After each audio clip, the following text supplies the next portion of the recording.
கர்த்தரும் இரட்சகரும் மீட்பருமாயிருக்கிற ஆண்டவர் இயேசு கிறிஸ்துவின் நாமத்தினாலே யாவருக்கும் அன்பின் வாழ்த்துக்கள். கர்த்தர் தாமே ஒவ்வொருவரையும் அதிகமாய் ஆசீர்வதிப்பாராக. இந்த நாளுக்குரிய தியான வசனம் சங்கீதம் 58 அதன் 11வது வசனம். மெய்யாய் நீதிமானுக்கு பலன் உண்டு என்று பரிசுத்த வேதம் நமக்கு சொல்லுகிறது. ஆம், இன்றைக்கு நீதிமானாய் இருக்கிற, கர்த்தருக்கு பயந்து நடக்கிற, வேத வசனத்தின்படி வாழ தங்களை ஒப்பு கொடுக்கிற ஒவ்வொருவரும் அதிகமாய் துன்பப்படுவதையும் நெருக்கப்படுவதையும் பல விதங்களிலே ஒடுக்கப்படுவதையும் அவமானப்படுத்தப்படுவதையும் ஆண்டவரை ஆராதிக்கிறேன் என்று சொல்லுகிறவர்களாலும் இகழ்ச்சிக்குரியவர்களாய் அற்பமாய் எண்ணப்படுவதையும் நாம் பார்க்கிறோம். ஆம் பிரியமானவர்களே, நீதிமான் இந்த சூழ்நிலைகளை கண்டு ஏங்க ஆரம்பிக்கிறான். ஆண்டவரே, எத்தனை காலம், எத்தனை நாட்கள் நான் உமக்கு பயந்து நடக்கிறது நிமித்தம், உம்முடைய சத்திய வசனத்தை கை கொண்டு நடக்கிறது நிமித்தம் இந்த சிறுமையும் பாடையும் அனுபவிக்க வேண்டும், இந்த நெருக்கத்தையும் நிந்தைகளையும் அனுபவிக்க வேண்டும் என்று அப்படியே அந்த வேதனையை வெளிப்படுத்தி காட்ட ஆரம்பிக்கிறார்கள். ஆனால் வேதம் சொல்லுகிறது நீதிமானுக்கு பலன் உண்டு.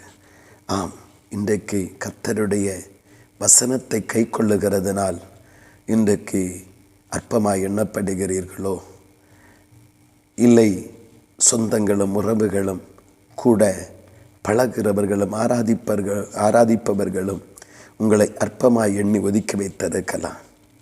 ஒருவேளை நீங்கள் ஏறெடுக்கிற நீதி நிமித்தம் ஏறெடுக்கிற நற்கிரியைகளுக்கு வேண்டிய உதவிகளுக்கு அல்ல நன்மைகள் கிடைக்காமல் இருக்கலாம். அன்றைய சமூகத்திலே இதயத்தை ஊற்றி ஜெபிக்கிற காரியங்களுக்கு பதில் இல்லாமல் இருக்கலாம். அதனாலே முற்றிலும் தேவன் மறந்து இனி பலனே இல்லை, பதிலே இல்லை என்று முடிவு கொண்டு வர வேண்டாம், முடிவு கட்ட வேண்டாம். கர்த்தர் சொல்லுகிறார் நீதிமானுக்கு பலன் உண்டு. ஆம், கர்த்தர் நீதிமானுக்கு விரோதமாய் எழும்பி நிற்கிற சகல புயங்களை முறித்து, சகல சத்துருவின் வல்லமைகளை அழித்து, சகல நிந்தனைகள், அவமானங்களை, பலவிதமான நெருக்கங்களை கொண்டு வருகிற சகல கிரியைகளை அழித்து பலன் கொடுக்கிற வேலை உண்டு. அந்த வேலை வரைக்கும் நாம் இடைவிடாது கர்த்தரை ஆராதித்து சேவித்து கொண்டிருப்போம். இடைவிடாது கர்த்தரை மகிமைப்படுத்தி கொண்டிருப்போம்.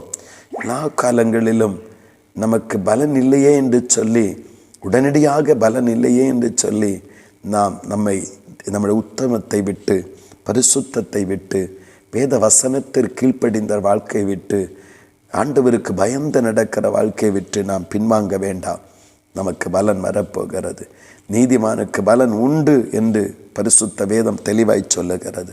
ஆனபடினாலே பலனை கொடுக்கும்படி அவன் கிரியைகளுக்கு தக்க பலனை கொடுக்கிறவர், அவன் கிரியைகளுக்கு ஏற்ற பலனை கொடுக்கிறவர், நிறைவான பலனை கொடுக்கிறவர். அதிசீக்கிரமாய் அவன் நீதிமானுக்கு பலனை கொடுத்து அவனை மகிழ பண்ண போகிறார். அதை அவன் சுற்றிலும் இருக்கிற மனிதர்களும் இந்த உலகமும் பார்க்க போகிறது. கர்த்தர் அப்படி உங்கள் வாழ்க்கையிலும் நீதி நிமித்தம் வருகிற பாடுகளை சகித்து கொண்டிருக்கிற உங்களுக்கும் அப்படிப்பட்ட பலனை தந்து மகிழ பண்ணுவாராக. ஆமேன், ஆமேன். செபிப்போம். அன்பின் பரலோக பிதாவே, இந்த காலை வேளைக்காக ஸ்தோத்திரம். பல நேரங்களிலே நாங்கள் கலங்குகிறோம். நாங்கள் கர்த்தருக்கு பயந்து நடக்கிறதுனாலே எங்களுக்கு என்ன பலன் என்று கேள்வி மனது ஆழத்தில் எழும்புகிறது. ஆனால் வேத வசனம் சொல்லுகிறது, நீதியின் நிமித்தம் பாட அனுபவிக்கிறவர்கள், நீதிமானாய் வாழ்கிறது நிமித்த சிறுமை அனுபவிக்கிறவர்களுக்கு பலன் உண்டு என்று கர்த்தருடைய வேதம் சொல்லுகிறது. அதை இப்பொழுது விசுவாசிக்கிறோம். பலனை தந்து மகிமைப்படுத்தும் இயேசுவின் மூலம் செபிக்கிறோம் நல்ல பிதாவே. ஆமேன், ஆமேன்.